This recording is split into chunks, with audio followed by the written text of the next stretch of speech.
Good evening to everybody from Kolkata. Good afternoon, Bashabi, and very good morning, Kavita.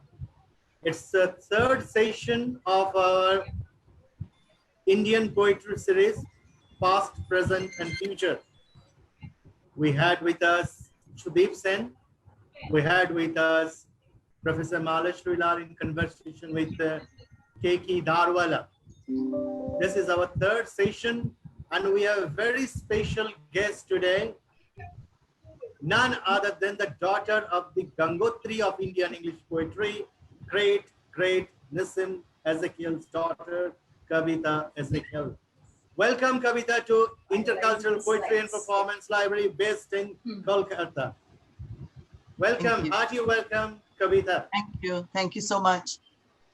And we also welcome the chief ideator of IPPL, none other than Bashabi, who considers to bring poetry. The objective of the association is to bring poetry to the heart of the nation. Bashabi is a very famous phrase for that. And welcome, Bashabi. This is an interesting evening for all of us because we will be searching we are really going for a pilgrimage and to find out what possibly Nissim did in the poem Enterprise. When we read Enterprise, it search for an ideal. When you reach the ideal, you are a bit confused and where you have reached. So a mission to fulfill about an Indian, because Indians possibly started learning to write poetry in a sense, coming out of the secles of the West, coming out of the colonial hangovers with Nissim in the power. A time to change. A time to change is a watertight marker between the Indian English poetry, which was branded as mimicry or imitation of the West, and independent, confident body of literature. So we have two very prominent guests this evening, Kavita Ezekiel, daughter of none other than great Nissim Ezekiel, the Gangotri of Indian English poetry. And we have with us Bashabi, our mentor, and IPPL is spreading wings under her constant guidance and supervision. Welcome, Kavita and Bashabi. We begin our session with a presidential address by Professor Sanjukta Dasgupta, the iconic poet, as well as our mentor from Kolkata and beyond. Sanjukta, please. Before I start speaking, I think I will ask Nishi to ask everyone to switch off their mobile phones because we were listening to a lot of conversation. Nishi, I don't know whether you can send it through chat or just make an announcement. Yeah, I'll send it through chat. And that double device or whatever you call it. A very good morning to our very special guest, Kavita Ezekiel, and Bashabi, of course, from Edinburgh, is the one who made IPPL possible, and we remember it every time that we meet on an IPPL platform, whether it is face-to-face or whether it is virtual. One big advantage of the virtual platform is that at the same time, we can have somebody from Calgary, Alberta, from Edinburgh, Scotland, and many from Kolkata. And I'm sure there will be many others from all over India, if not all over the world. So the virtual has virtually brought us together with full social distancing, but the proximity of the heart is something that we experience all the time when we meet on these platforms and look at ourselves. And it's a great feeling because we would never be able to act in movies, I think, So it's good to see us like this, pictures of us and look at us ourselves, see ourselves talking. It gives you a fantastic feeling of narcissism, I think. So I am very pleased to welcome a brilliant daughter of a brilliant father. And I think those who studied Indian English poetry started off with The Night of the Scorpion. And then, of course, background casually. And poet, bird watcher was another poet, lover, bird watcher. That was a favorite poem of mine. It took me a while to decode that, but I really loved it. And of course, as Joydeep said, enterprise, which is much more philosophic and intellectual. So Joydeep is of a very high, transcendent philosophic mode. He has that. So enterprise was his favorite poem. So, but all of us have had very, very special feelings for Nissim Ezekiel's poetry. And was that your dad who gave you that name, Kavita? Because Yes. Yes, Very much. Very good that you write poetry. Imagine if you had been a nanoscientist with a name like Kavita. Then my mother would have been happy. So we are very, very happy today to welcome both you and Bashabi from two parts of the world, from Edinburgh and Calgary. And now the platform is all yours, Bashabi.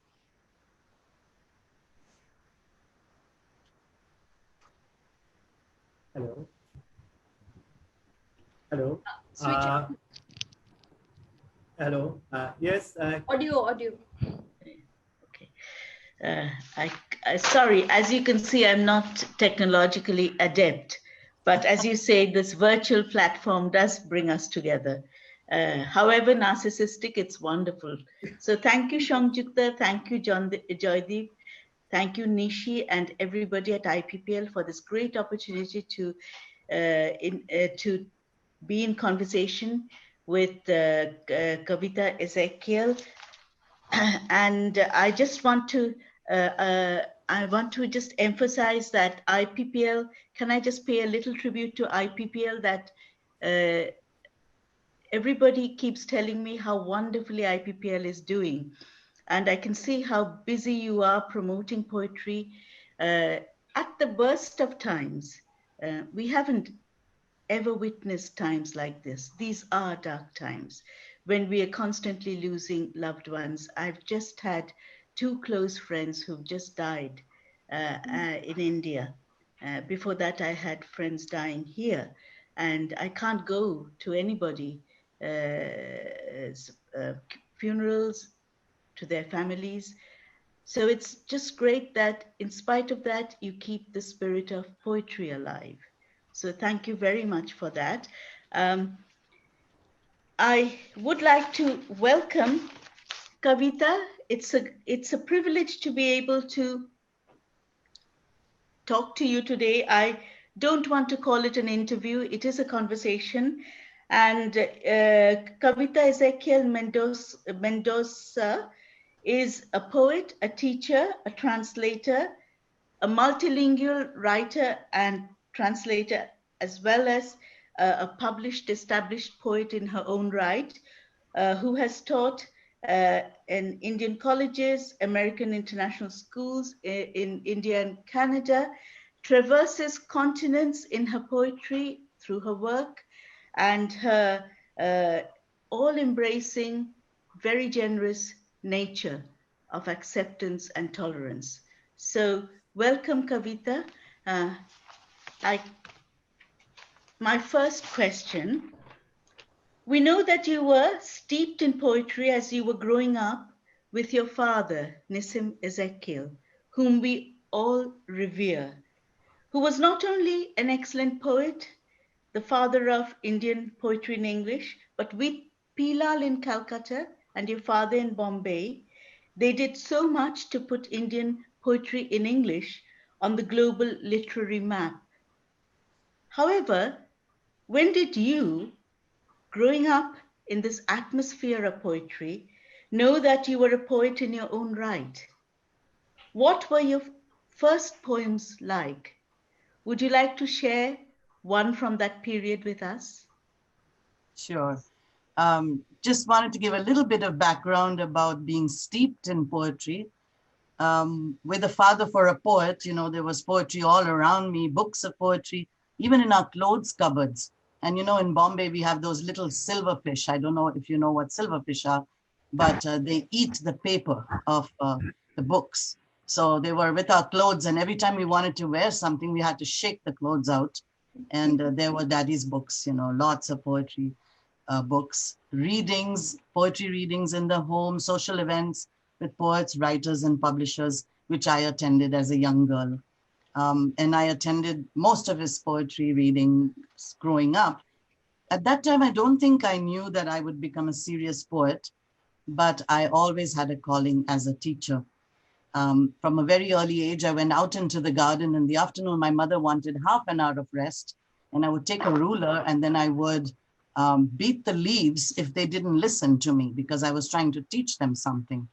And then my grandmother, who ran a school, she founded and ran her own school, told me that was not the way to teach. She said I had to explain to the leaves what I wanted to teach them. So I always wanted to be a teacher. But one time I remember very clearly going with my father as a very shy young girl to a poetry reading. He wanted to take me along to somebody's home. I was quite reluctant to accompany him because I had heard that he was a very established poet. Anyway, I went, and this is the poem I read. I recall it. I don't have it written down anywhere, and I wish I had preserved those lined notebooks that we all wrote our poems in privately. But this is the poem, and it was called The Zoo.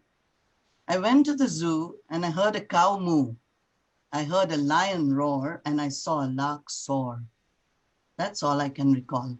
It was a childish endeavor. And my view after teaching children for so many years, children of all ages, is that children write the best poetry. They have fresh eyes with which they see the world and a certain unadulterated innocence. So I love reading children's poetry, and I love poetry written by children in my classroom. When I was in boarding school, I was teased for killing Christ because you know that I'm Jewish. So there's that history there. And I wrote a poem called The Crucifixion, for which I got 10 out of 10 because it was kind of like a little school classroom competition. Again, you know, I haven't preserved those poems. So in school, I studied a lot of poetry, mainly English poets, etc. Had to learn a lot of poems by heart, commit them to memory. We called it learning by heart. And I was kind of a curiosity. First of all, I was Jewish. I was kind of the only Jewish girl in the school, in the class, apart from my sister later on. And then most of the girls had, their fathers were doctors or lawyers, accountants, or business people. So I was kind of a curiosity. In college, I wrote poems. They were published in college magazines and the magazine, and it was, most of them were love poems. You know how you are when you're in your early teens, late teens, early 20s, and you are writing love poems, you know, for various boys that you fell in and out of love with. So in my teenage years, of course, I wanted to be a rock star. I was very fond of singing. I was part of the St.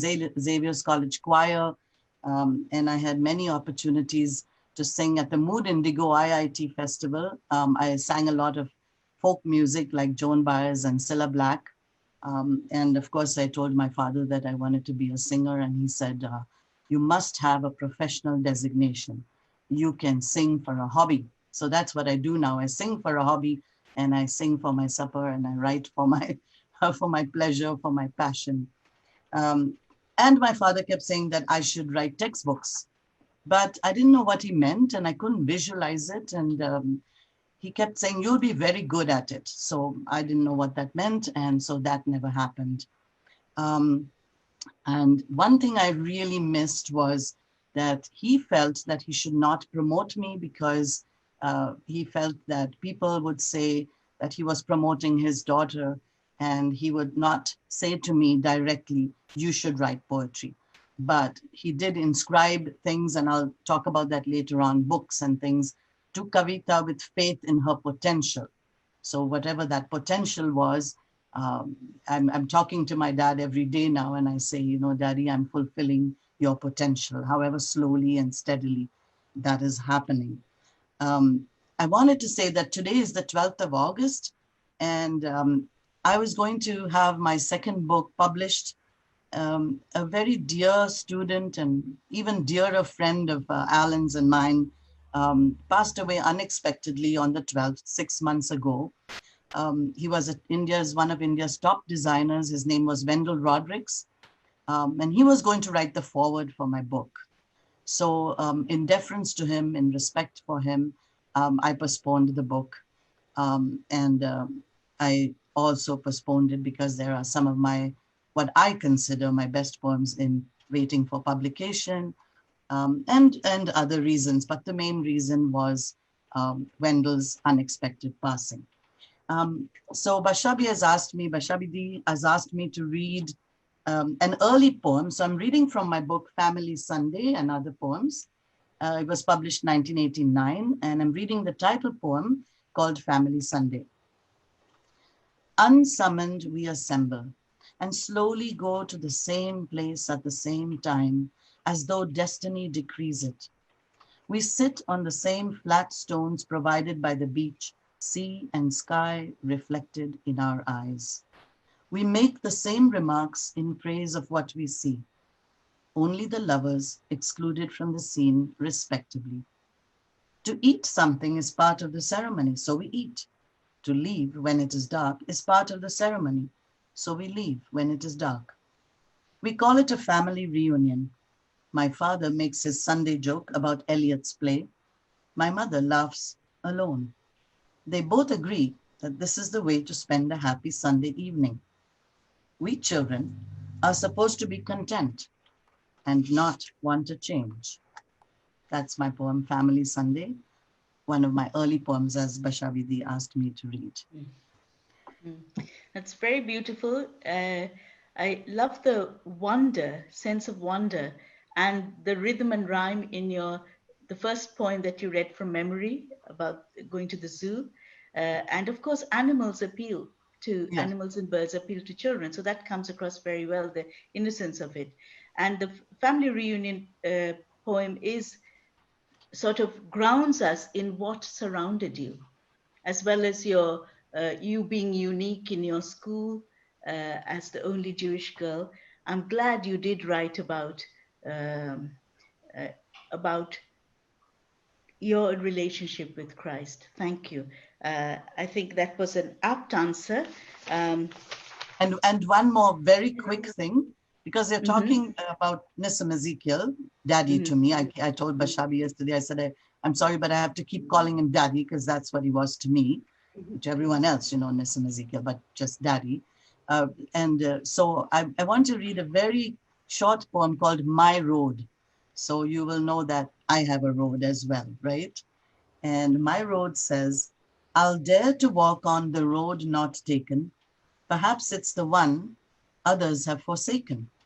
This is the road that may lead nowhere. I'll still walk on it without a care. But if I should arrive at last, I will all have my dreams surpassed. If I get lost, I'll cry for help, still glad to have remained true to self, and crunch the leaves under my foot, those that haven't yet turned to soot. And if perchance help does not come, I'll march to the beat of a different drum. So that's my road, not Daddy's road, my road. your road. And again, you have gone back to Robert Frost, as you have in another poem. Yes. So yes. You know, and I think all of us have at some point turned to your father and also to Robert Frost. So you are with all of us in that poem. Thank you for reading that to us. And the more you read poems for us in this session, the greater will be our joy, because you're here in your own right as a poet. Thank you. Not just as your father's daughter. Yes. Which too is wonderful. Yeah. But okay.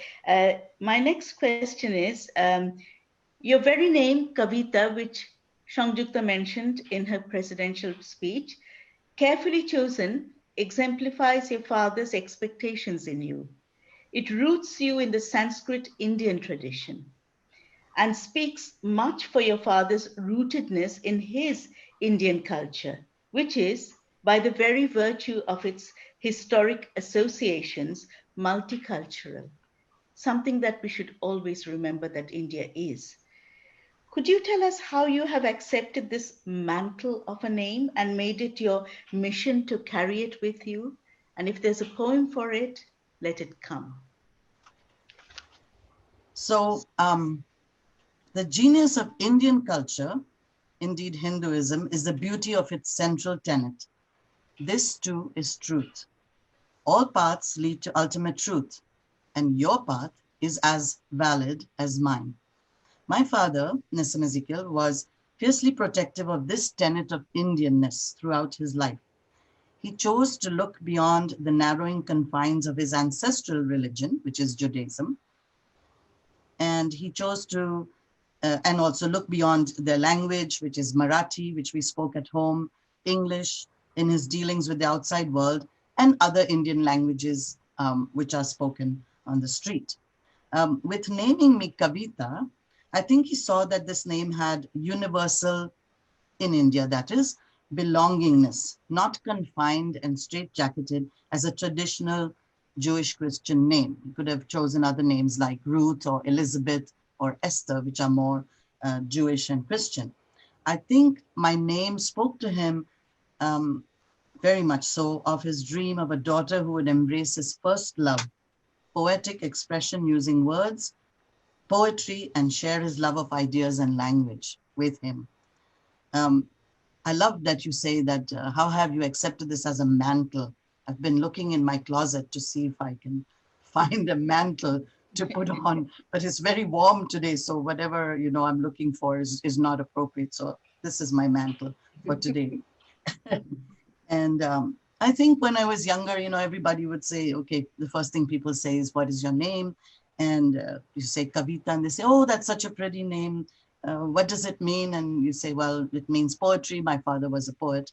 And I loved poetry, reading it, writing it, loved literature, the arts, drama, theater, and singing, as I mentioned before. But the realization that I must more seriously accept the mantle came only after the dust of a busy life had settled down. Raising children, I have 2 children, Siddharth and Sunaina. And after making a living, teaching, and having more time now to think, what did my father mean to me?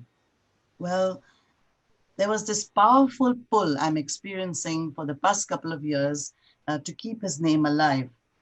And only after 5 or 6 years, maybe after his death, have I taken up this mantle. And the intensity of that calling grows day by day with every passing day. I think I can only ascribe this to the great love I feel for my father, a love I always felt, but never really expressed strongly while he was alive as a poet. But as a father, we had always a very special bond. He was the Kavi and I was the Kavita. So he was the poet and I was his poem. And once we went to a poetry reading and my sister was with me. My sister, by the way, her name is Kalpana, which means imagination. And we always had an argument. Kalpana always said that daddy should have known that you first have the imagination, then you write the poem. And he should have, we should have had switched names, should be the other way around. However, we are Kavita and Kalpana. And then, so while he was alive, we loved him dearly and I loved him. I had a special bond as the Kavi-Kavita relationship, but the love was always expressed in action, not in words. And now I'm writing poems about him. I can hardly write a poem where I don't mention him. And as for the Sanskrit, whenever my father came home and rang the bell, he had a special way of ringing that bell. He would say, Kavitam. So, the is the suffix, the Sanskrit suffix. You all know, everybody's shaking their heads. So I know you're well aware of that. And as I don't know if I said before, but he bought me from New York a Beatles book of lyrics because I just loved the Beatles. And he always said that you should know your Shakespeare like you know your Beatles, because I knew every word and every interlude and I would sing it and I would hum the interludes. But anyway, he had inscribed on it, to Kavita with faith in her potential. So preserving his legacy is very near and dear to my heart. And in that poem, which I wrote, The Many Things My Father Loved, one of the verses says, he named me prophetically so I could write about him and the many things he loved. It's my turn now, returning in full circle to declare the things he loved, as I too loved the many things he loved, because it is he who taught me to love them. It's a little bit of a circular argument, but I think everyone's nodding, so I think you get the gist of it, right? Okay, and could I read a poem here that yes, please, sort of accompanies this question? It is written in celebration of the birth anniversary of my father, December 16th, a couple of years ago. And the quotation says, it doesn't matter who my father was, it matters who I remember he was. I see the stars in my father's eyes, he shared his truths and he was wise. I know the waves in father's hair, I hear his footsteps on the stair. I feel the poems which flowed from his hands. Some were spontaneous, some were planned. I sense his spirit of fun and laughter. In good measure, he left some to his daughter. I touch his words upon the page. He was the same on and off stage. More alive to me than you may think. Visit sometime, and together let's have a small drink. Footprints on the sands of time. Walk on, rock on, Daddy. I'm following right behind. No, wait. Two sets of footprints, side by side, ebbing and flowing like the tide. Wonderful. Excellent. Yeah, from Kavita to the Kavi. Thank you, Kavita. You grew up in a Bene Israel family of unorthodox Jews in Bombay. And we'll call it Bombay, for that's how your father knew the city, and as you have known it when you were growing up there. Bombay herself was a cosmopolitan metropolis. So you must have had interchanges with people from Jewish, Parsi, Hindu, Buddhist, Christian, Muslim, Jain, Sikh, and other faiths. How did this rich multi-faith exposure shape you and your work? So whatever shapes my life shapes my work, just like all writers, I think. As a toddler, my father sublet a flat from a Muslim man in a building that was owned by Parsis. And the landlord, or grandpa, as we called him, lived on the topmost floor, and he maintained a meticulous garden. So you'll always find in my poetry references to the garden. And my husband, Alan, who's sitting right here, has a very green thumb, fortunately for us. My job is just to water and to weed, but his job is to talk to the plants. I've got a whole poem about that too. But several of the grandchildren of the landlord, and they were Parsis, as I said, they became my close friends. So I quickly learned their customs, traditions. I loved their cuisine. I don't know if you know dhansak. It's kind of a rice and meat dish with cutlets, and it's a very Parsi dish. And some of them had Goan cooks, so they made prawn curry and all these other things. Some of our Jewish people not allowed to eat some of those things, but you know, a little tasting was okay. And I even learned some of their prayers. Then there was a family of Armenian Christians in the neighboring building. Later, I wrote a poem called House of Garlic Bread, because Violet Auntie, as we called her, always made the best garlic bread. And then there were Muslims. There were girls of all faiths and religions in my neighborhood, in my school. We had a relationship of mutual respect. I think nobody said, and we keep saying that in my home now, nobody said, you know, I'm Jewish, you're Christian, I'm Muslim. It was just, we were all intermingling. And as I said, we had a relationship of mutual respect. There was a student of mine who was a Jain. He lived up the lane from our house, and the Jains, they covered their noses even, because they didn't believe in even harming insects. His family was in business. They made pizzas, so he came to the house, delivered pizzas, and I got a chance to ask him a few questions about Jainism. And as I said before, I was always the only Jewish student. It was kind of strange when we studied Merchant of Venice because all know about Shylock. And so my nickname was Shylock. And I was a little bit sad because I was nothing like Shylock, didn't want revenge on anybody. So anyway, that was just a name. But in school, I went to a Christian school, BMMF. They were Protestant missionaries. We had an assembly every morning. And for half an hour, the principal explained a passage from the Bible in great detail. And as I said, my dad said, everybody, all the great religious thinkers, we should imbibe the best from them. So Jesus was taught and praised and worshipped. I loved the hymns. Then later I sang in a cantata choir conducted by a German conductor. He had a Sikh wife. So there was a lot of exposure to various kinds of people with different from different faiths, with different beliefs.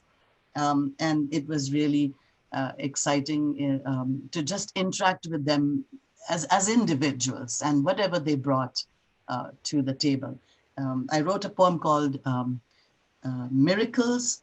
And one of the lines says, I had heard of Jesus and how he walked on water. I cannot swim, however. I want to walk the earth with grace. So there's reference to Jesus in my prayers and in my poems. Now, talking about the Parsis, I have a poem here called Bird Talk, and it's a short poem. I think you'll understand when I read it, why I'm reading it. So it says, a poem fusing the present with a childhood memory.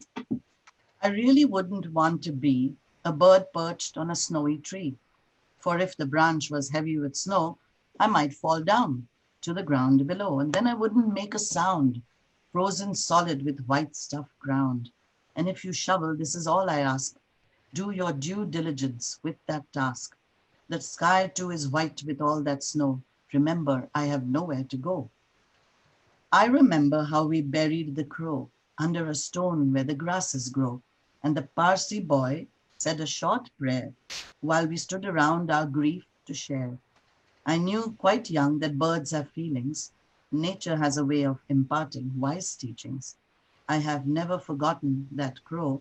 It has helped me learn and think and grow.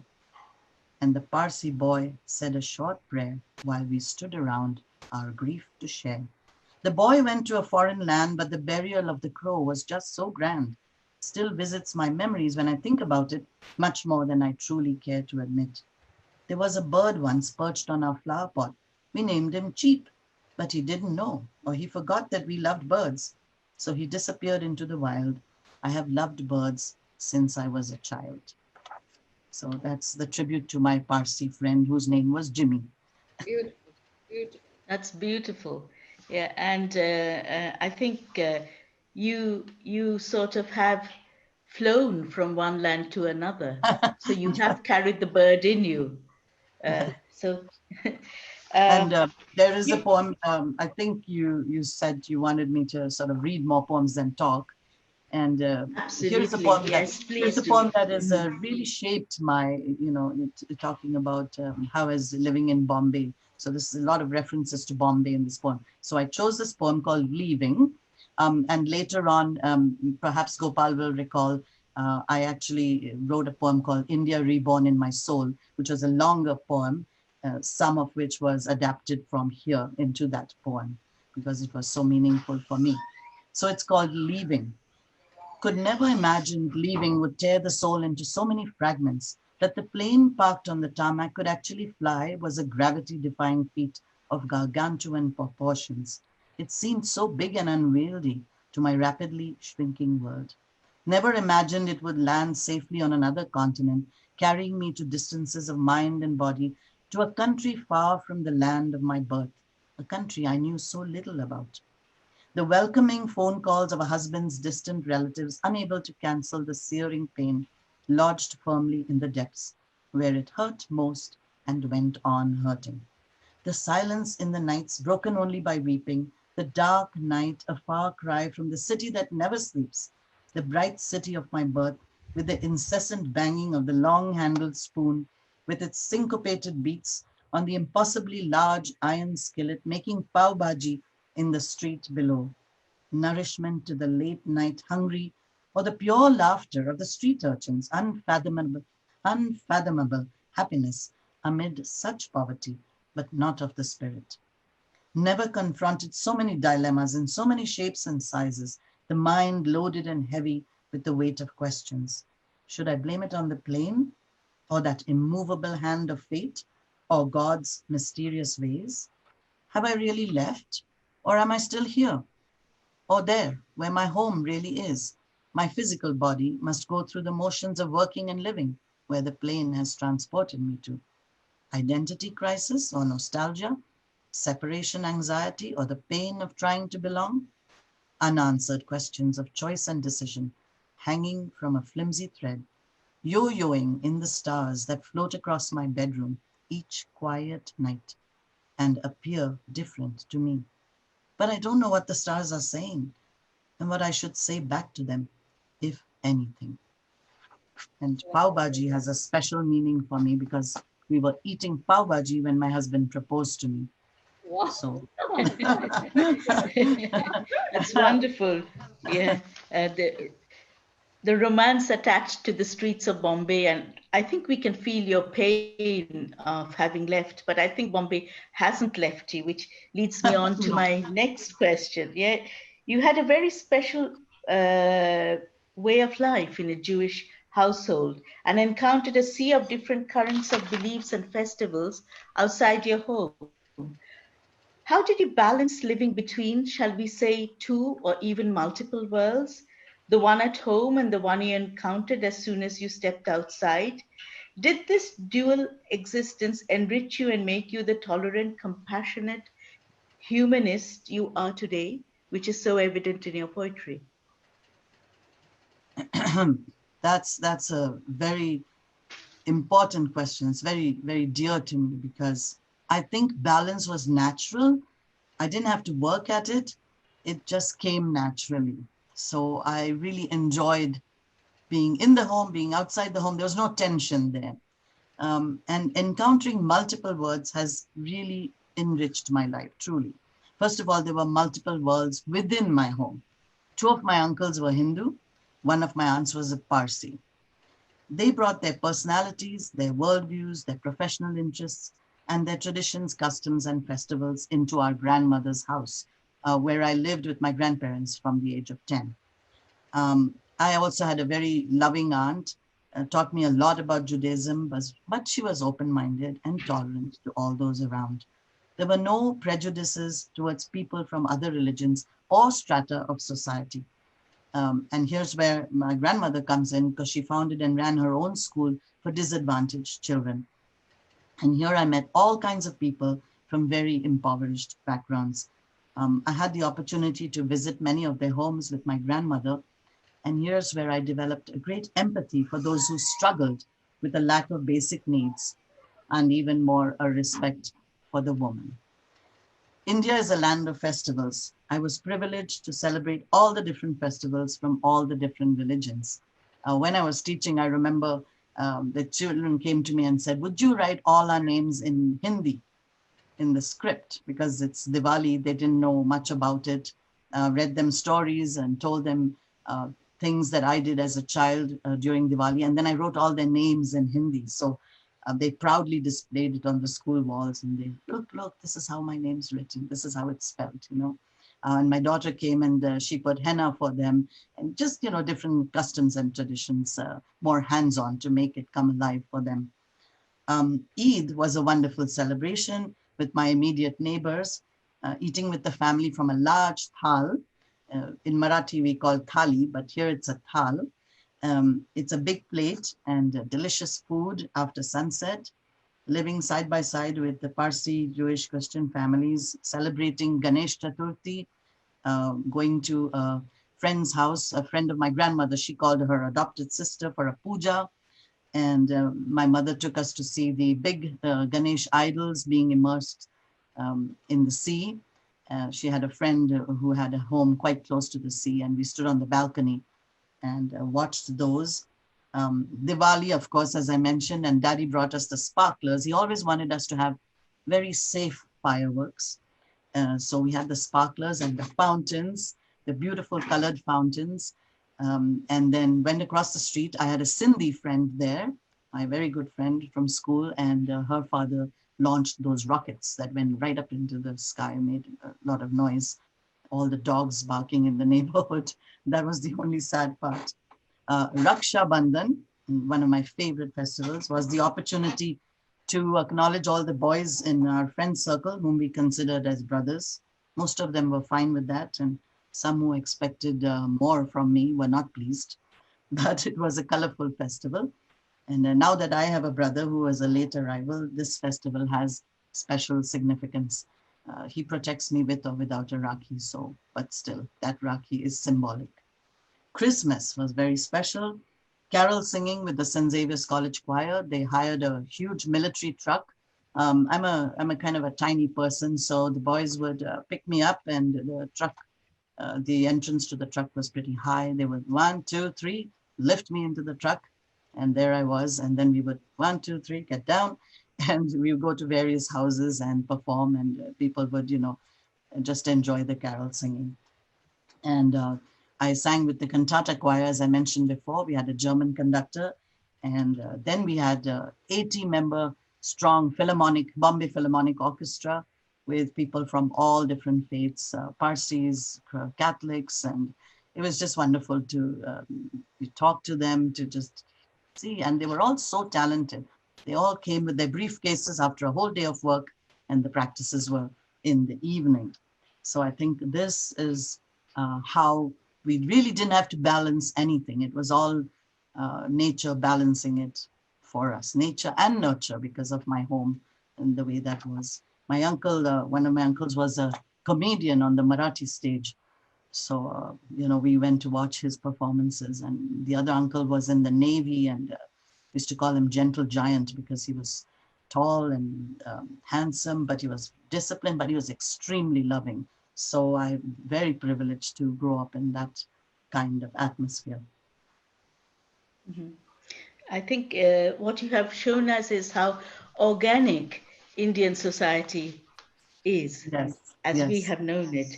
In an interview with Jaideep and Bashudhara, you say how your father used the ordinary as the subject for his poetry.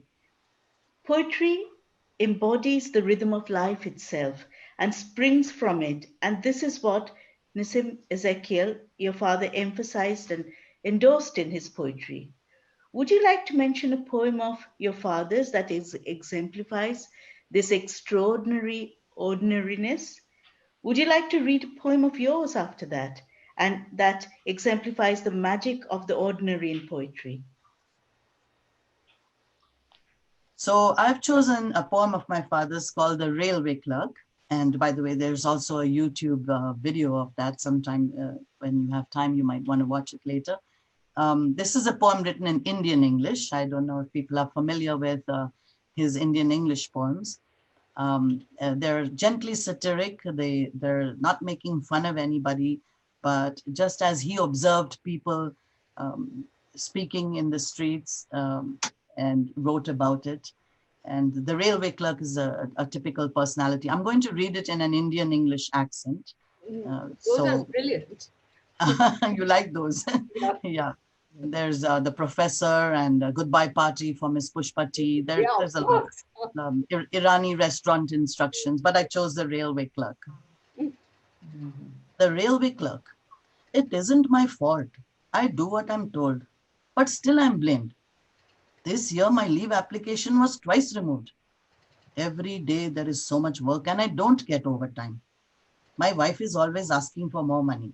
Money, money, where to get money? My job is such no one is giving bribe, while other clerks are in fortunate position. And no promotion, even because I'm not graduate. I wish I was bird. I'm never neglecting my responsibility. I'm discharging it properly. I'm doing my duty. But who is appreciating? Nobody, I'm telling you. My desk is too small. The fan is not repaired for 2 months, 3 months. I'm living far off in Borivali. My children are neglecting studies. How long this can go on? Once a week I see film, and then I am happy. but not otherwise. Also, I have good friends.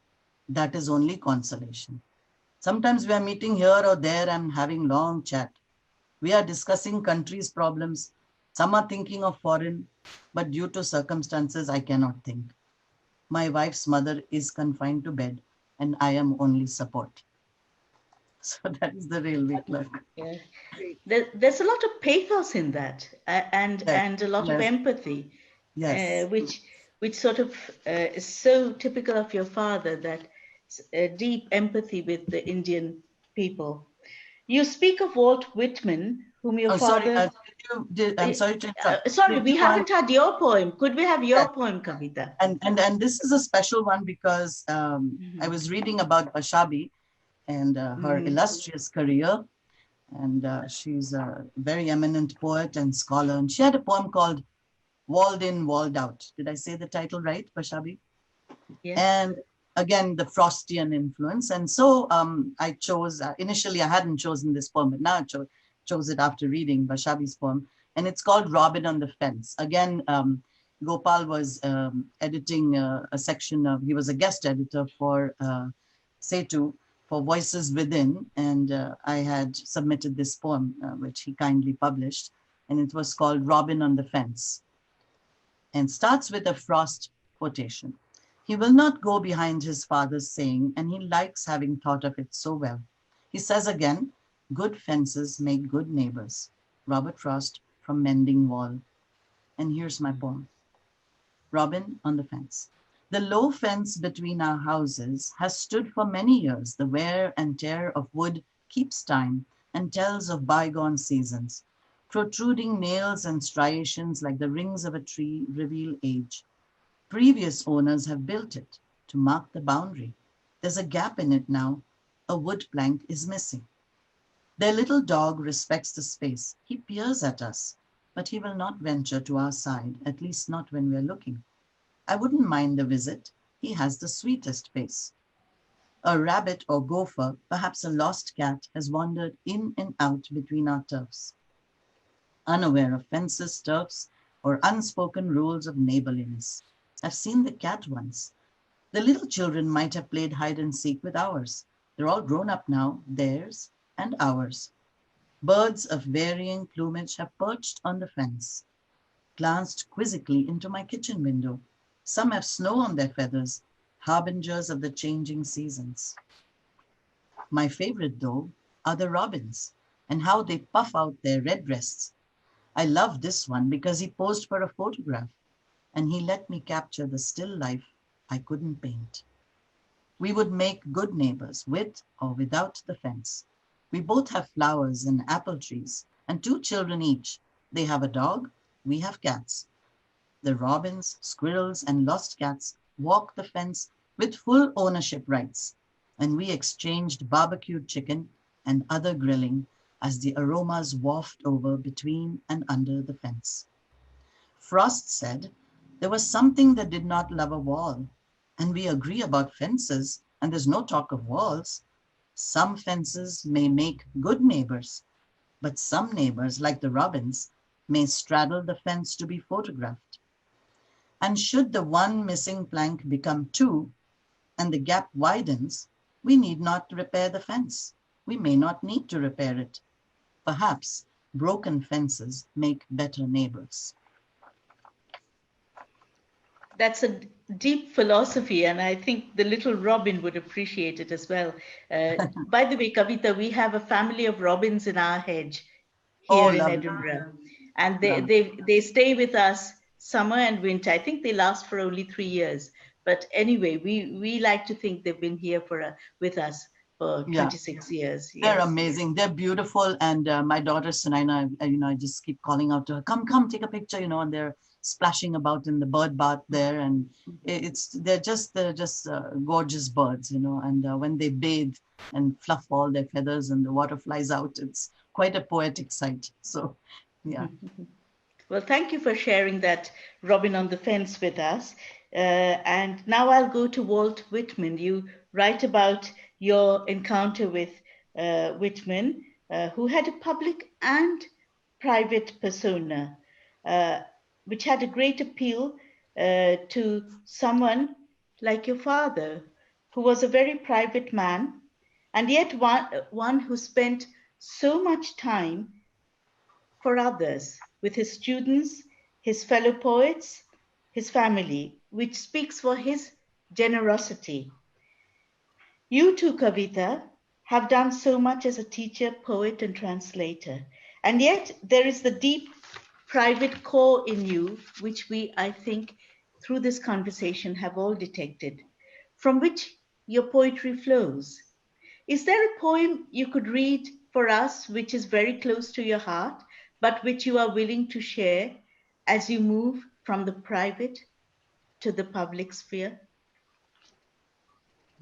This is a really deep and challenging question, but I'm going to preface it by saying that there are so many things that are very personal, very private to me, like there are with all poets. Some poets express them freely, and I think something I learned from my mother, I think, where whenever the magazines came, they wanted an interview with her about my father, she would always say, to the world he was a poet, but to us he was husband and father of my children who are growing up, and she guarded our privacy fiercely. She never gave a single interview, to her credit, and we have always lauded her for that. So I struggle with, as you know, no life is without grief or tragedy, share of tragedy or misery, unhappiness. But I think a poem that's very, very close to my heart is my poem Loss, because I think many of you know that when I came here in 1998, my father was diagnosed with Alzheimer's. It was a difficult time for me because I wasn't there, and my brother said, I want you to remember him as he was, so I'm not going to give you any updates or any news. You just think of him as you knew him. So I wrote a poem called Loss, and it's a kind of a tandem poem, which means that my father had written a poster poem about his father when he was dying, and how his voice became very soft, and how he whispered his truths to my father. He said, I couldn't hear a word, but I could feel the breath of his love. That was in my father's poster poem. And so I wrote a tandem poem called Loss. If I break down while reading this poem, I have my husband here on standby because it has happened to me before. So I'll try to be brave and share this poem with you. My father could not talk to me before he died, could not reach me in a distant land. Twinned in spirit, separated by geography, I heard he remembered me, said he could never forget me. Memory without a memory, not able to remember, not able to forget, trapped in a maze of loss, two losses. The greater loss is mine. Thankfully, he could not remember what he had lost. And if you don't mind, I'd like to read it in French because I have a French-Canadian neighbor who has just enjoyed my poetry, supported, encouraged me. And she and I sat together in her beautiful garden and we translated the poem into French. So may I have your permission to read it? Please, it's called Perte. Mon père ne pouvait me rejoindre avant de mourir, ne pouvait me rejoindre dans un pays étranger. Jumelé d'un spirit, séparé par la distance, on m'a dit qu'il se rappelait de moi. Il ne pouvait m'oublier. Mémoire sans mémoire, impossible de se rappeler, impossible d'oublier. Prisonnier dans un labyrinthe de pertes, la mienne étant plus grande. Heureusement, il ne se souvenait pas avoir oublié. So that's the poem in French, and I translated it into Spanish as well. Very moving. It's profoundly moving, and thank you for sharing it with us. Maybe if we have time, you could read the Spanish as well at some point. Somewhere on the internet, so I don't want to struggle to find it, and and Right. wasting Okay. precious time. So I'll send it along. Thank you, because I think I would like to share it with some of my Spanish-speaking Oh, friends as well as definitely. my I'll send French-speaking it friends. along. So both your translations, Kavita, would be most welcome. Thank you. I will do that. So thank you very much for that deeply moving poem. I think our parents, even when they leave us, actually never leave us. So I think that's Yes. quite very much there in your poem. And talking about loss, we shall return to the city of Bombay, which is a city your father loved and one could say was a protagonist in much of his poetry. It is a city which has probably shaped you as the cosmopolitan writer that you are today. Are there poems you continue to write, will write, which are about the city, which has probably never left you, even though you have left it physically? So, could you share such a poem with us that evokes this sense of a home that you have carried within you? So I have two poems here, and I'm not the only Please one read here. both. Please read, if you have them in front. I'm not the only one here who's homesick. I have someone sitting here beside me who's more homesick than I ever could be. And so this is a little bit about Alan, but then it's about us. So I have two poems. The second one is about me specifically, and this one is Alan and myself. Alan is my husband, for those of you who don't know. People keep asking, what's your real Indian name? But his real Indian name is Alan. So, so that's it. The poem is called Homesick, and it's one of the poems that's in publication at the moment because there was a call for hyphenated identities.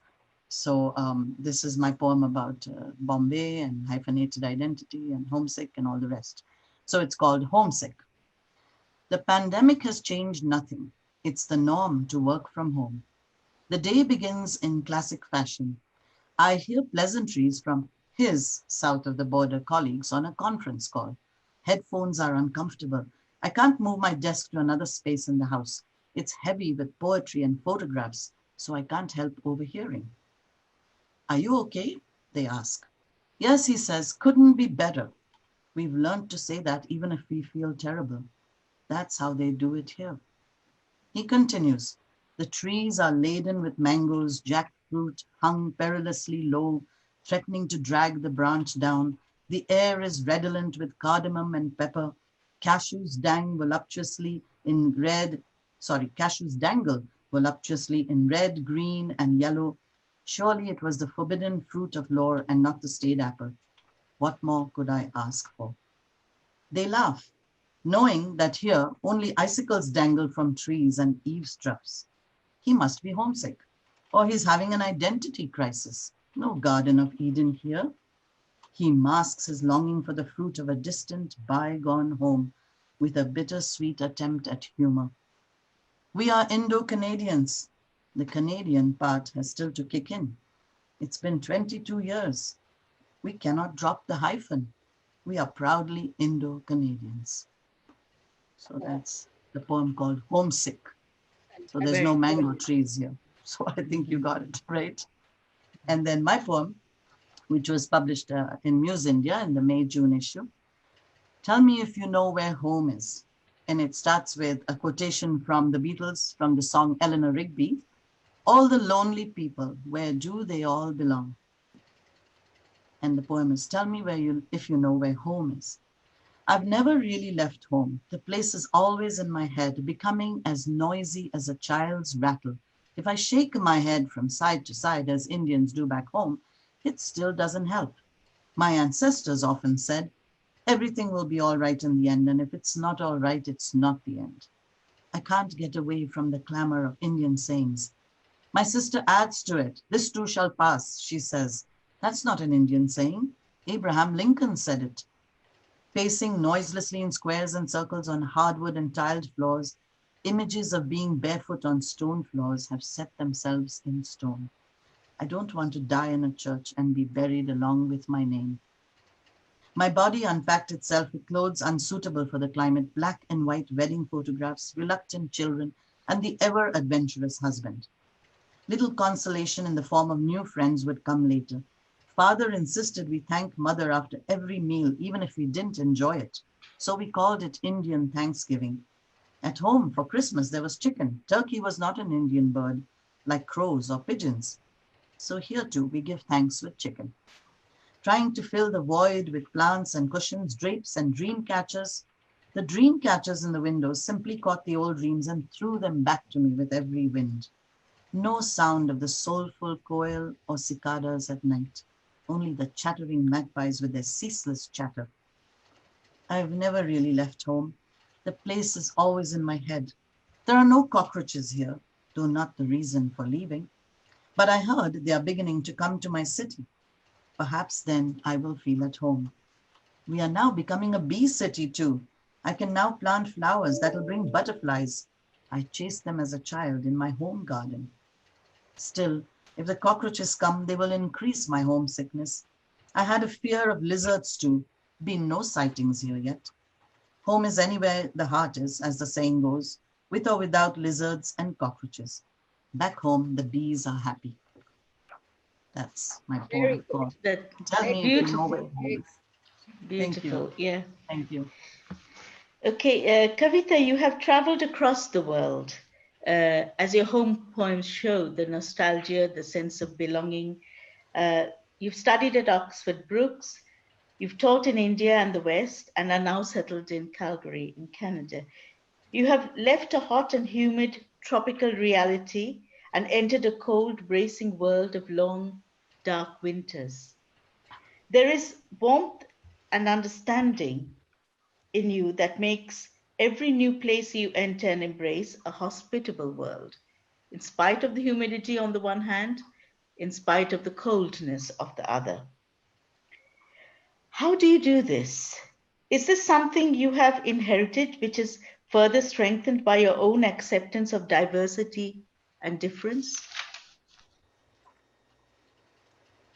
Oh, okay, I got to take a deep breath for that one.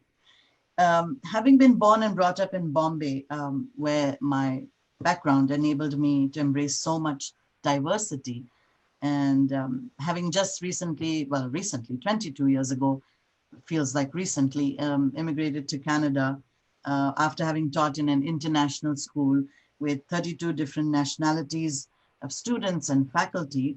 I think it's not been so challenging to adapt to every new place I've had to live in and transform into a hospitable place, mainly because I've always considered my home to be where my family is.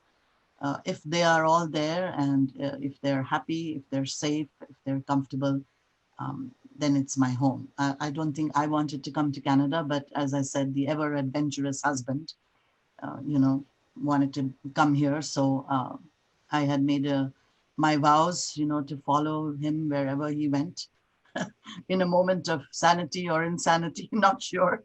But so this is something that has helped me a lot.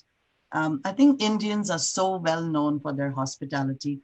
And in the early years when we were here, we had our open door policy, no appointments necessary. People came in and out. We entertained a lot. They love Indian food. My husband is an excellent chef.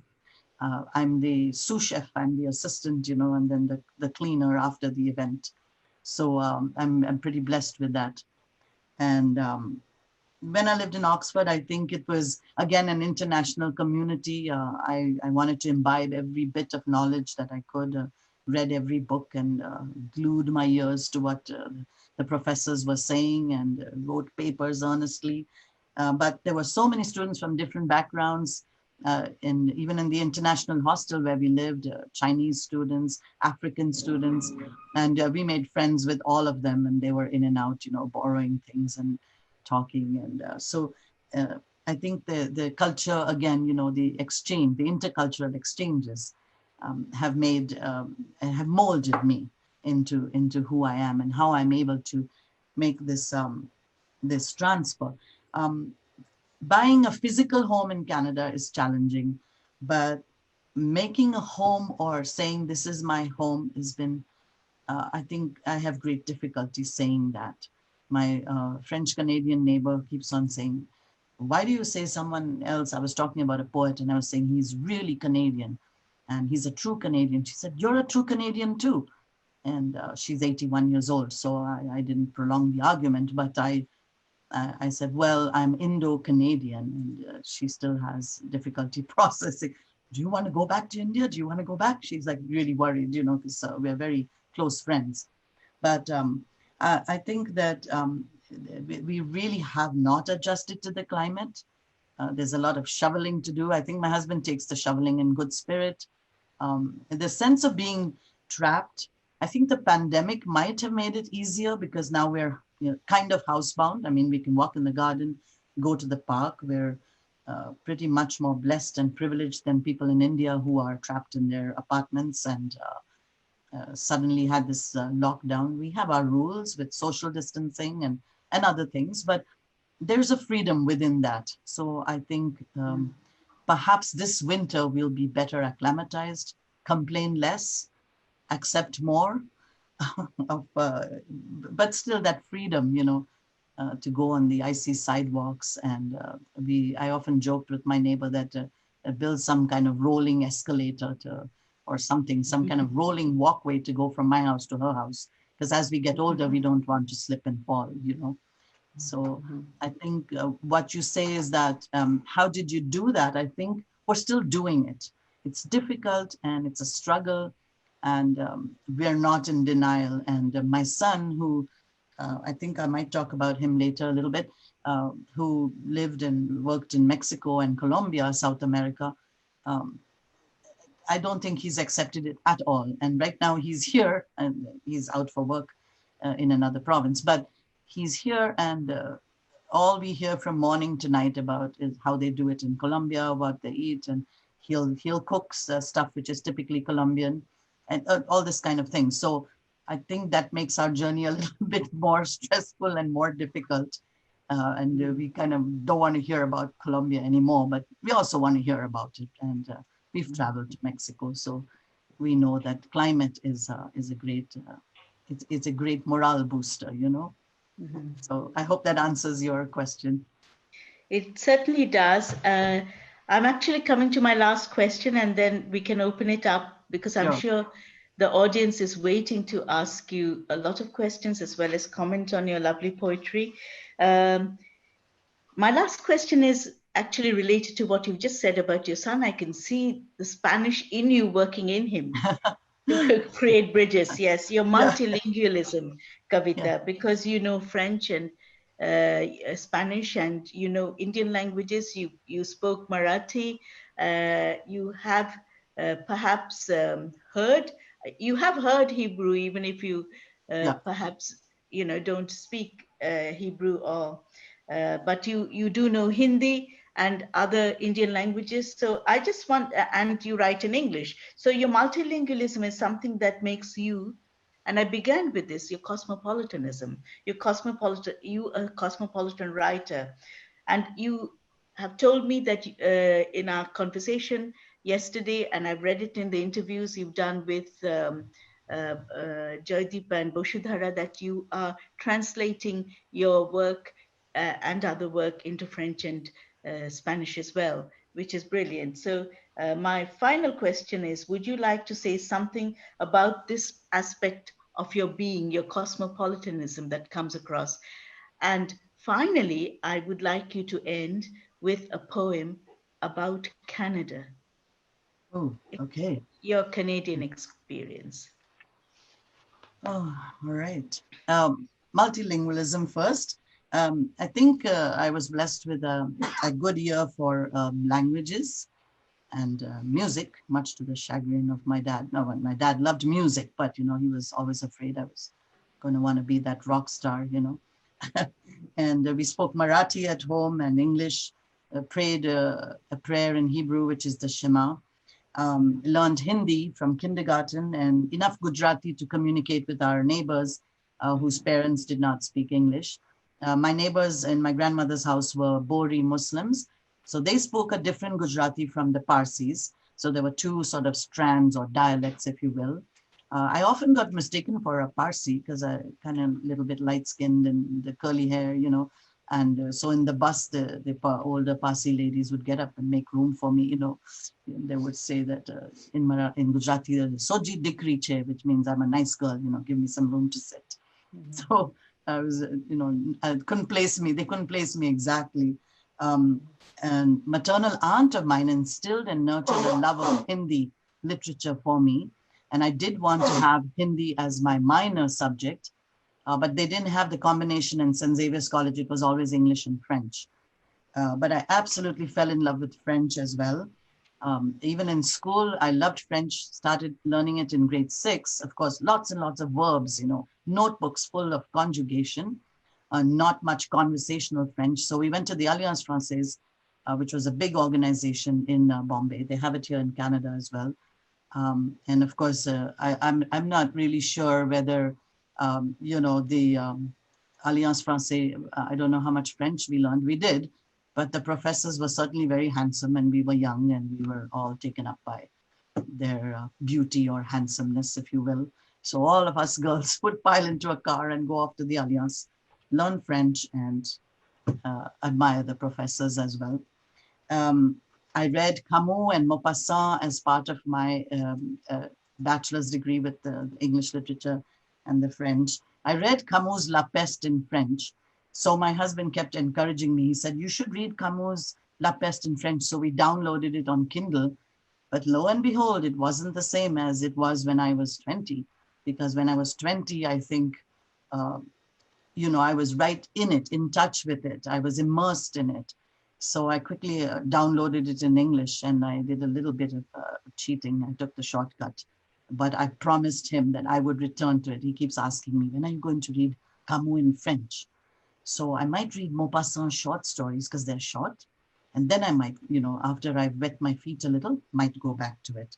So the multilingualism, it's really helped me because of my son. He inspired me to learn Spanish. There's a Mount Royal University about 5 minutes from the home by car. And I took Spanish classes there for 10 years. It was just awesome. We had an awesome group.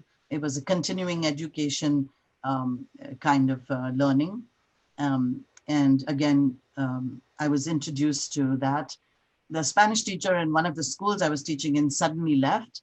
And they asked me whether I would teach Spanish. At that point, I had taken just one class. So I asked them if I could take the class in past tense, because a lot of it is in past tense. They did, they waited for me. And so I got to teach Spanish language and culture. The culture part I really loved, like Dia de los Muertos, the Day of the Dead, and all of the celebrations, festivals, and their symbolic significances. The children did a lot of hands-on things with French and Spanish. Like with French, we made the Eiffel Tower, but we learned to tell time in French through the Eiffel Tower, that kind of thing. So it helps me read Octavio Paz and Pablo Neruda. And of course, I love the Israeli poets, but I don't read them. I read them in English. So the multilingualism has really enriched my poetic experience.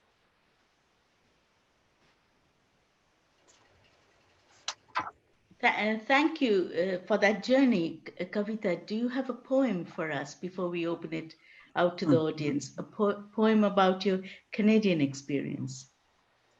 Okay, so this one is called April and May, the seasons. Starts with a quotation from T.S. Eliot. April is the cruelest month. And this poem is written because we had an extended winter. April and May. It will not cease from snowing. I thought March was given that job. The shovel is standing at the door like an armed sentinel. I want to put it away. I want to forget about it forever. In the darkest corner of the garage. I want no memory of it. It's poised to lift away the white stuff up into the air, throw it back on the front lawn. The road is a furrowed track. No trains are passing by. The buses are running empty. A face at the front, a face at the back, masked with eyes of fear. There is life in my flower beds, perennials frozen solid, frozen still lives, waiting to claim their share in the sun. The world, like my plants, stands still, waiting to emerge from this thing that has gripped it, forcing us into isolation. In time, the April showers will come. Something in me is waiting, so long as it's not sleet. Something in me is running out of patience. I need to spring into May. If May is like last year, without the thing.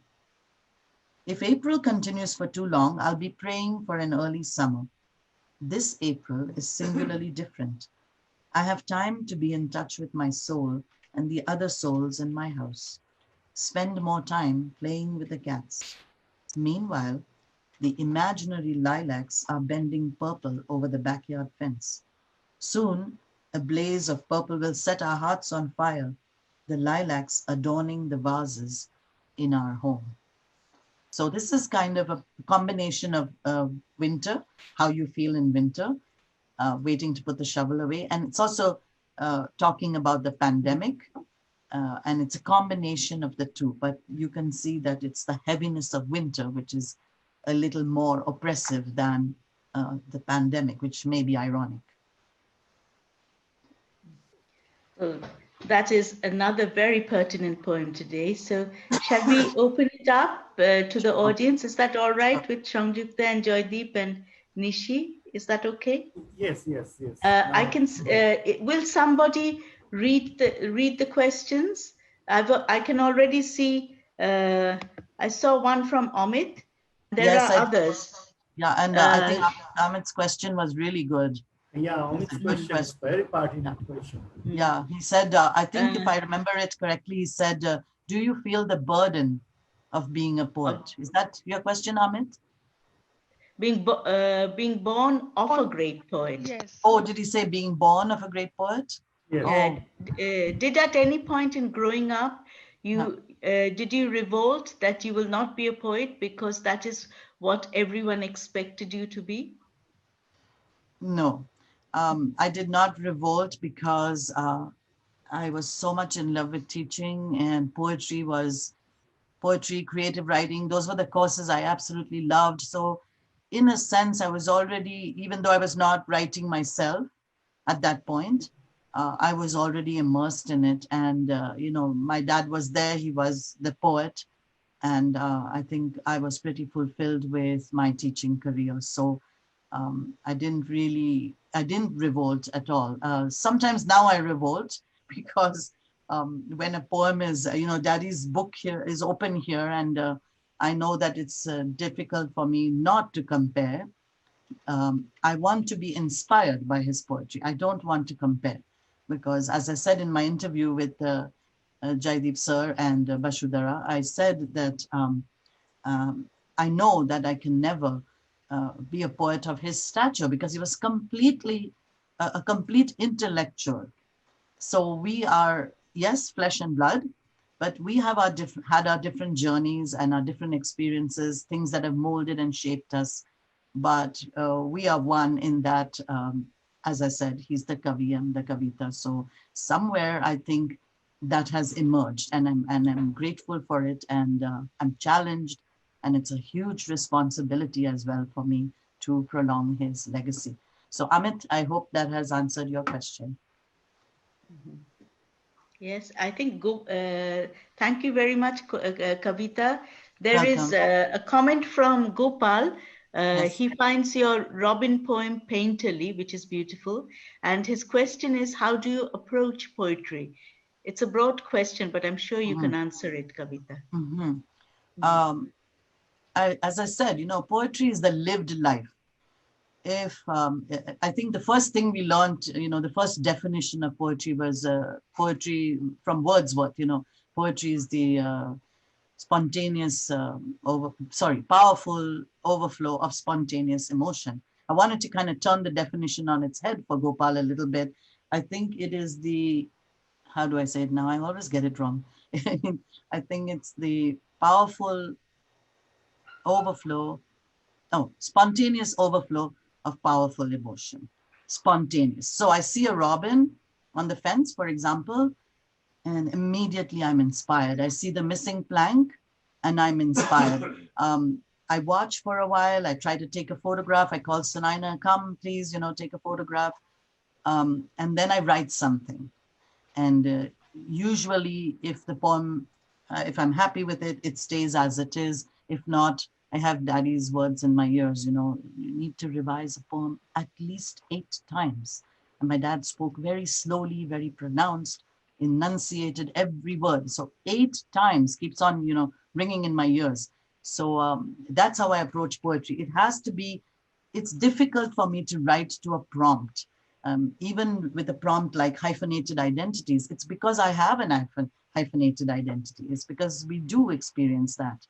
So those poems were not that hard to write because they came from deep within my soul. That's how I feel. So Gopal, hope that answers your question. Yes? Yes. Thank you. Okay. Good. Any other questions? What about Changjukta? Kavita, I was just curious because you gave us such a vivid pictorial images of Bombay that you left behind, and also of your stay in Canada and your experiences there. What do you feel when Bombay became Mumbai? To relate to it, or were you shocked? So difficult to accept this this name, first of all. Some of the connotations that go with this name are difficult to accept. I know there's a lot that's happening there, and I don't know, my children always, ask, are you guys going to go back? Because you guys are really Indian. You have to remember that my daughter Sunaina was born in Mussoorie in the north of India when I was teaching at the international school. Yes, so she says, I'm a Mussoorie baby. My son Siddharth says, we tease him all the time, you are a Latin baby, because he's so much, he sings and writes music in Latin, in Spanish, and everything is all about Mexico, Colombia, especially Colombia. And we have a little granddaughter there who's about to turn 1 in Colombia on the 22nd. We were supposed to travel there right now in August, but of course we can't. And so Bombay has just been Bombay, I mean, it's not changed. It's, I think it haunts us, right, Aaron? I think to see the word Mumbai written as Mumbai, that is where it jars a little bit. Because we always used to sing Bombay. He says, we always used Mumbai in normal speech. In when we were in India. You'd always, when you were talking in Marathi or you say Mumbai. We always said Mumbai. We never said Bombay. I forgot that too. He's reminding me. It's only so that we say about Calcutta also. When we speak in Bengali, we say Kolkata. Yes, that's right. When we speak in English, you're not too sure whether you like saying Kolkata or whether Calcutta is something that you'd rather be more comfortable with. But then that can be a political error now. Yeah, and I think there are certain areas of Bombay which are very important to us. For example, my grandmother's house, which was near the Bombay Central Station. My husband, who lived in Borivali, and I've just written, and it's been accepted, a short narrative on traveling inward and outward. And that's about traveling from, South Bombay to Borivali. So I think there are parts of Bombay we're very nostalgic about because we associate it with our different homes, and it's so hard to say Mumbai. It has a different connotation altogether. As he said, when we see it written, it jars a bit. So I hope that answers your question. And of course, the political things that are going on, I can hardly keep up with them. I hear them on the news and discussed a little bit with Bashabi yesterday. So, another question, that who would be the Indian English poets who were visiting your home regularly while Nissim Ezekiel was there? Adil Jasawala, Giv Patel, I think Gauri Deshpande, Kamla Das, the Alkazis. You talk about my name, but my father was very a close associate of Ibrahim Alkazi, who just passed away last week. He was a doyen of Indian theatre, And he had promised, my dad had promised him that if he had a son, his firstborn, he would call him Elkanah, which is my brother's name. And then, of course, there was Kavita, then there was Kalpana, so there was no son. Then finally, 7 years after Kalpana, Elkanah was born. So he's Elkanah, named after Al-Qazi. And so we used to call him El-Kankal. We used to call Al-Qazi El-Kankal, and we call Elkanah Elki. So, we can never forget Ibrahim Al-Qazi. There were lots of professors and other people that did various kinds of writing that came to my home, but these are the ones. Kamla Das, I remember very well, because when I was doing my bachelor's degree, there was about 2 hours between the two papers. We used to call them papers, those days, the exams. And my dad took me to Kamla Das's house. I had my lunch, got refreshed, and I think my dad he wasn't sure that I would go back and do the second paper, because I was complaining about how all these centuries of English literature are too heavy, the exams are too long, there's too much information, and he wanted to guarantee that I would actually go to the exam hall. But Kamla Das had given us his key. At the Penn office, the PEN, where my dad was an honorary secretary, there were lots of people and poets that came and that I had a chance to meet. What about Dom Morris? Yes, Dom Morris as well. Yeah, he was a younger poet, and there were lots of people, and poetry readings, which my dad, I remember there was a woman called Farida Sunawala who came to learn how to read poetry. And there was a poem by Edgar Allan Poe. My dad taught her how to read. Well, it was called Bells, Bells, Bells. And he would always insist that you had to hear the ringing of the bells. When you said bells, bells, bells, you couldn't say it like that. You had to say bells, bells, bells, like that. So how to read poetry has been a very, very important influence in my life. And elocution, which was taught in school by a Parsi teacher who lived in my building in Bombay. That again taught me how to speak publicly, how to pronounce, how to enunciate, so people can understand what you're saying clearly.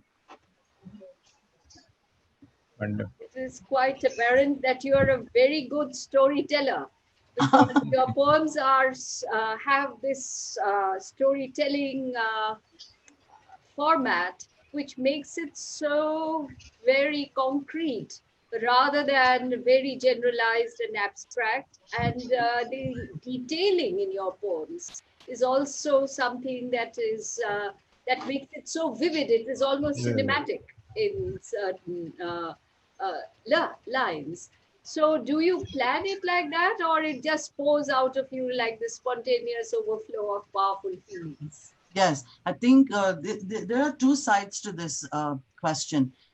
When I read the poetry of other people, and even when I've taught it and all through my life, I found a lot of, as you mentioned, so much abstractions, so many things that my first talk, when Bashudara invited me, I did a talk on authenticity and simplicity in poetry.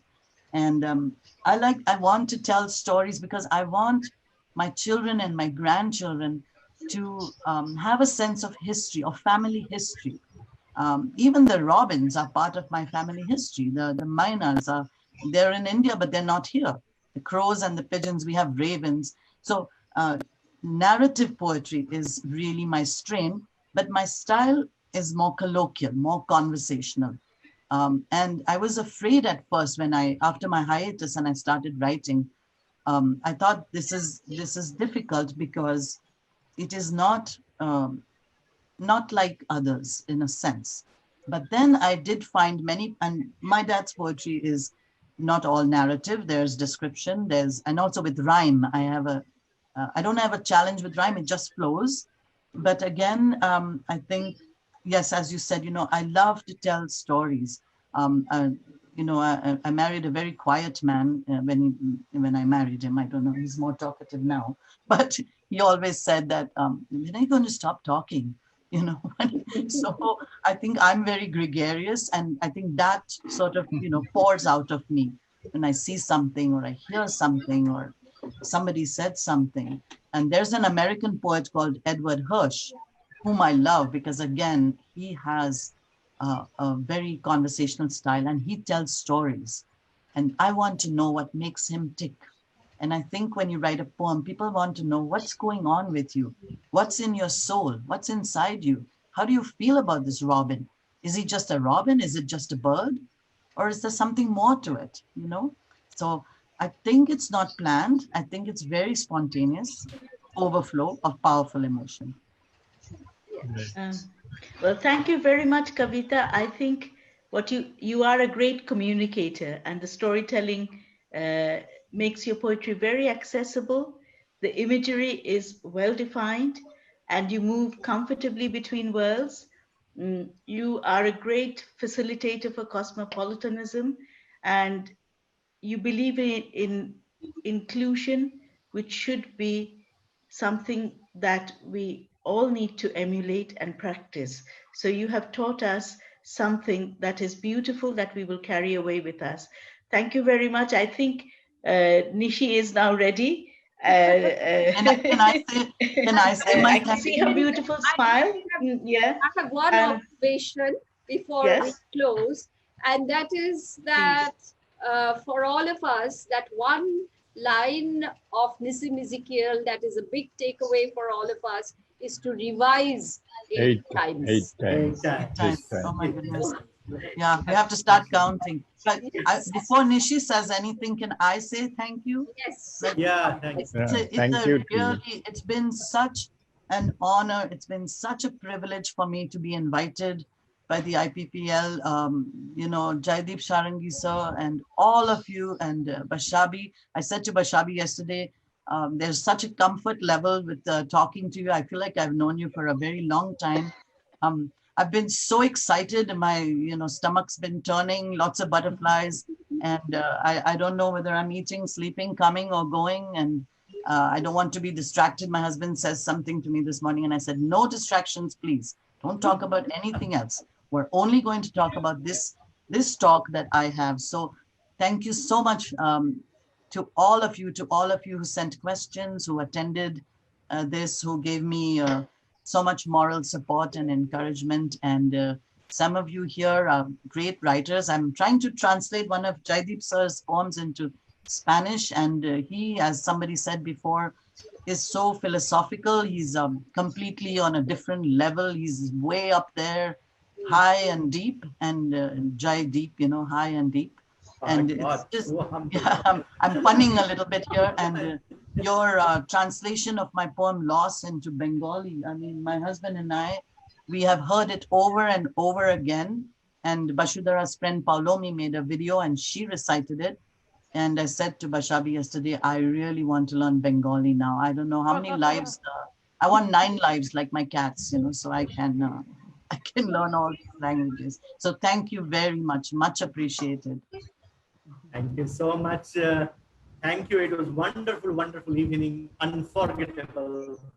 We went back to history. We came to know real India and 50s, 60s, the times with Indian English poetry, when cricket and Indian English poetry both were seated in Mumbai, in one town. If you are to be captain of Indian cricket or you are to write Indian English poetry, you will have to be a Mumbaiker. So that was wonderful, wonderful. And we journeyed together. And now it's official vote of thanks by our secretary, Dr. Nishi Pulagurkar. And before that, thank you, Bashabi, for wonderful session, wonderful questions that you asked, which actually unfolded many untouched terrains of truth. And excellent question. Excellent, very challenging. It was sheer learning for all of us. Thank you. Over to Nishi. Thank you so much, Jaideep. This has been a fabulous evening. And as Bashabi and Sanjukta have said, it's been such a delight listening to Kavita talk about various aspects of poetry, her life here in Mumbai, in Canada, of her father, Nissim Ezekiel, Ezekiel's poetry, of her growing up, of her multicultural, linguistic growing up, and how all of these influence your poetry. It's been such a delight listening to you, and I just loved it when you read that Indian English poet. You know, there was one poet we taught, which was part of our syllabus, which was the Goodbye Party for Miss Pushpa T.S. Yes, and I was suddenly reminded of that when you read. Thank you so much. It's been a pleasure having you, Kavita, on our program, on our IPPL event. This is the third of our events on Indian poetry, past, present, and future, as Joydeep has said. I cannot keep thanking Bashabi, the Professor Bashabi Frazer, for always being there and for being the light behind IPPL, the Intercultural Poetry and Performance Library. She is the founding member of this organization, and she's always been there. And as Sanjukta Di has said, one of the positives of the COVID-19 pandemic has been this online event, and Bashabi Di being part of our event from Edinburgh, and Kavita joining us from Calgary. We really are intercultural. I would like to thank all members of the Intercultural Poetry and Performance Library for being with us, for their ideas, their suggestions, their advice, and their great enthusiasm. I would like to thank all our participants who've joined in on our Zoom session. We have been streaming live on Facebook on our Intercultural Poetry and Performance Library page. So we have audience there as well on social media. And I would like to thank each and everyone who joined in to be part of our journey of poetry. I would like to thank at the end our two coordinators for this program, Dr. Joydeep Sharungi and Dr. Nobonita Sengupta. Nobonita could not be here due to a family emergency. But a big thanks to both of them for conceptualizing, designing, and planning the entire program. Thank you so much for being with us. We hope to have all of you again with all our programs later on as well. Thank you. Thank you. Thank you. Thank you. Good night. Thank you so much. Yeah. Good night. Good night. Good night. Joydeep, I think you can end the session. Good night. Thank you, everybody, and good night from Kolkata. Good night. Good night. Good night, Bashabi Di. Good night, Good night. Sanjukta. Kavita. Have a great day in Canada. Have a great day. Stay safe, Thank you. everyone. Thank you. Thank you, everyone. Thank See you Thank again. so Thank you. much. See you again. Tata. Yeah.